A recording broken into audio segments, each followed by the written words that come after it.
Let's go on a road trip. 2 hours later.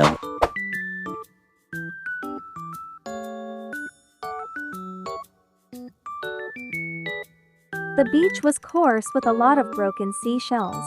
There is a tree house that you can go up to. It's not much, but it's fun to explore. My son's favorite was the swing. There is a temple at the beach.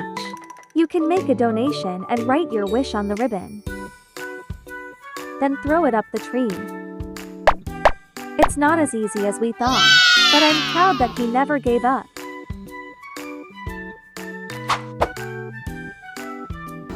Villa Chee is a container hotel with playground, activities and photo shoot spots. It also has a restaurant.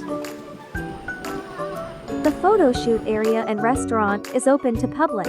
I highly recommend the photo shoot service, which only cost Rm10.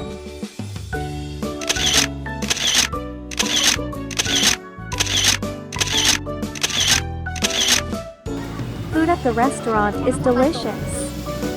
Our last stop is the Paddy Gallery. Entrance fee is Rm5 and you get a small pack of rice. It's a small gallery you can finish in about 10 to 15 minutes.